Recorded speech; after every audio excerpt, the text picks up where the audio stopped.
And by God's grace, nakita ko yung pagtulong ni God at paglilid niya sa akin at sa church. Pero nandun yung heart ko pa rin and I'm not against. Para hindi, baka ma-miscommunicate niyo po yung aking gustong sabihin.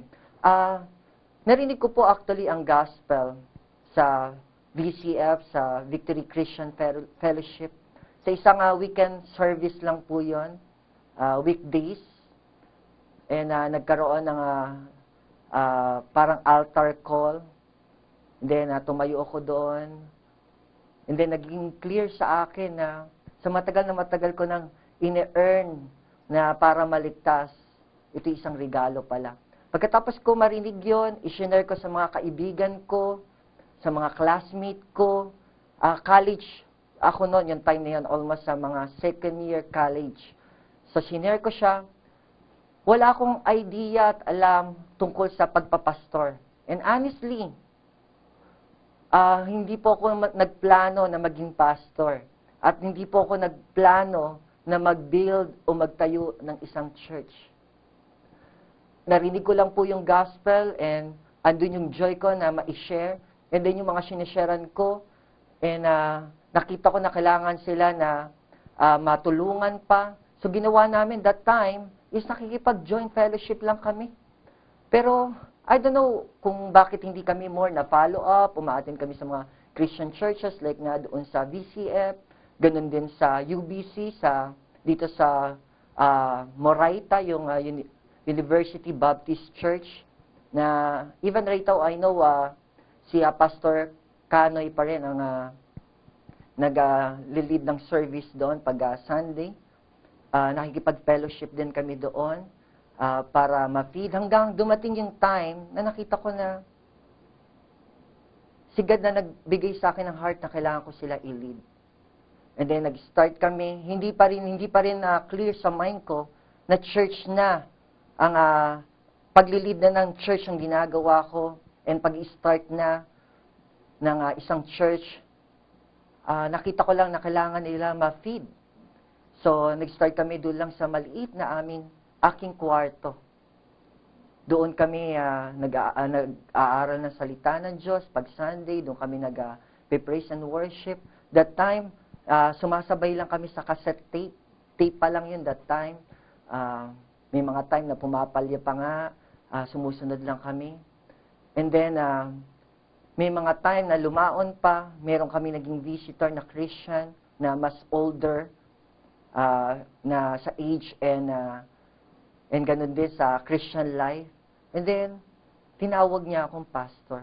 Actually, that is the first time na may tumawag sa akin pastor. At hindi po ako nagpapatawag ng pastor kasi hindi ko po alam kung ano ang pagkatawag at ano yung ginagawa ko that time. Tinawag niya po akong pastor and then simula noon, yung mga nililid ko rin, they call me pastor. That time, wala rin kaming fund. Yung naiwan lang na budget sa akin ng mother ko bago siya pumunta ng Belgium. Yun lang yung more na nagamit at pinagtustos. Wala kaming offering. Hindi kami nangongolek, hindi kami nag-collect that time because it is not clear that time.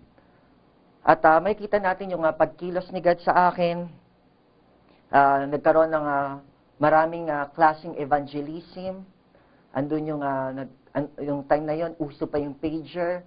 Nag-random kami na nagpe-page. And then, by God's grace, may mga nag-respond. Isa nga doon yung kasama namin sa leadership na core ng mga sister.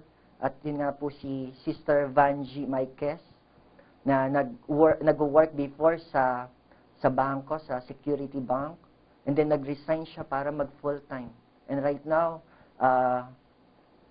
nakaka-bless ang life niya. And then, ganon, nagpatuloy pa rin kami. Na-experience ko na magbigay ng flyers sa bawat lugar, sa Divisoria, sa mga mall. Na-experience ko na mag-preach sa public pag November 1 sa sementeryo. Marami kami na-experience na mga ginawa upang ma-reach lang ang maraming, especially mga kabataan. Ganon din ang maraming tao. Ngunit hindi siya ganun ka-effective. Meron kaming mga na-reach pero hindi ko nakita na talagang effective. Kumbaga siya naging additional lang kaysa sa multiplication. Ngunit yung nag-start kami na mag-pray, na-bless ako sa book ni Pastor Jim Simbala about sa prayer. And then we pray, nag-pray kami, nakikita namin soul is coming. Minsan hindi na nga namin kayang ma-entertain because dumarating ang soul.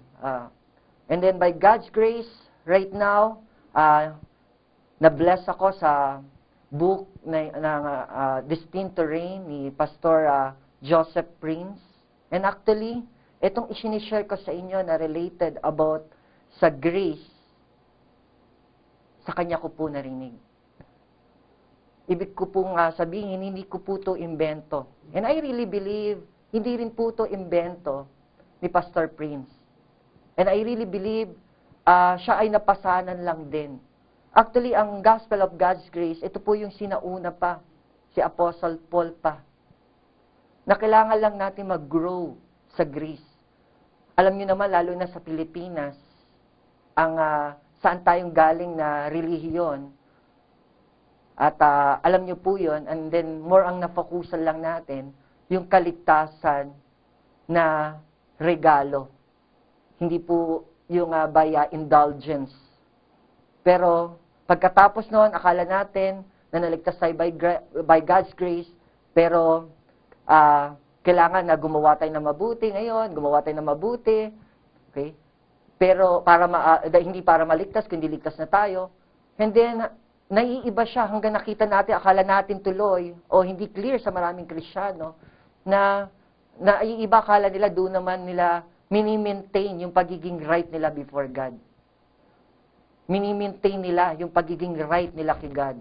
Kapag hindi nga nakapag-quiet time, hindi po masama yun, and ini-encourage namin na mag-quiet time tayo everyday, mag-pray, mag-attend ng fellowship, mag-evangelism, at ngunit hindi po lahat doon ang pagiging yung approval ni God para sa atin. So, I believe kahit yung mga sinauna pa, at I believe isa rin sa mga nakapag-inspire kay Pastor Prince is si Charles Spurgeon. Early preacher ng grace. So may kita natin na hindi ito bago. Hindi ito bago. Kung bago, kasi hindi ito nakiklear sa atin at radically na pinoproclaim. Ito yung gospel na noon pa. Na kiniklear lang sa atin matapos tayo maligtas mula sa salvation by works at ngayon salvation by grace.